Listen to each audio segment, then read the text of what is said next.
తిరుమల కొండపై మరో అపచారం జరుగుతుందని సంచలన ఆరోపణలు చేశారు బీసీవై చీఫ్ రామచంద్ర యాదవ్. శ్రీవారి కళ్లను కవర్ చేసేలా అలంకరణ జరుగుతుందని అన్నారాయన. ఎందుకలా చేస్తున్నారో ఎవరూ ప్రశ్నించడం లేదన్నారు. ఎక్కడా దేవతామూర్తులు కళ్లను మూసివేయరని గుర్తు చేశారు.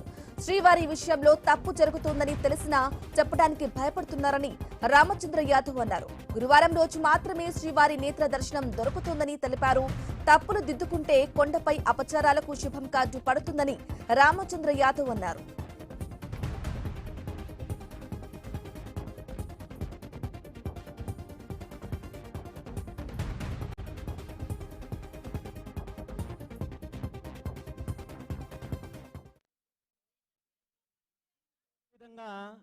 తిరుమలలో మాత్రమే స్వామివారికి కళ్ళు కప్పే ప్రయత్నం జరుగుతోంది.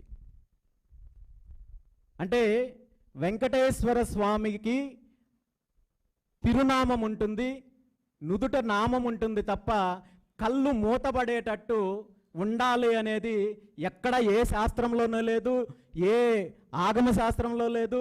తిరుమలలో పాటించే వైఖానసాగమంలో కావచ్చు, లేదంటే మరో గ్రంథంలో కావచ్చు, వేదాల్లో కావచ్చు, ఎక్కడా లేనప్పటికీ కూడా గతంలో తిరుమలలో స్వామివారికి కళ్ళు మూత పెట్టే విధంగా అలంకరణ లేనప్పటికీ కూడా అది దురదృష్టవశాత్తు ఎక్కడ మొదలైందో తెలియదు. కానీ ఇప్పుడు కేవలం ఒక్క గురువారం మాత్రమే నేత్ర దర్శనం పేరు చెప్పి స్వామికి పూర్తిగా ఆ కళ్ళ నేత్ర దర్శనం అయ్యే కార్యక్రమం జరుగుతోంది. కానీ మిగిలిన రోజులంతా కూడా కళ్ళుని కవర్ చేసే ప్రయత్నం జరుగుతోంది.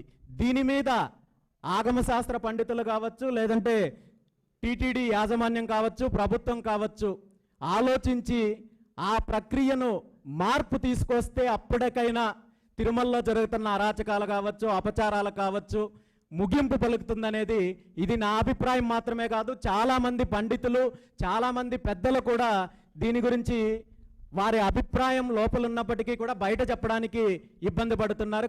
ఈ దిశగా ఏమైనా ప్రభుత్వము లేదంటే ఆగమ శాస్త్ర పండితులు, హైందవ శాస్త్రానికి సంబంధించిన పెద్దలు ఆలోచిస్తే మార్పు వస్తుందని నేను భావిస్తున్నాను.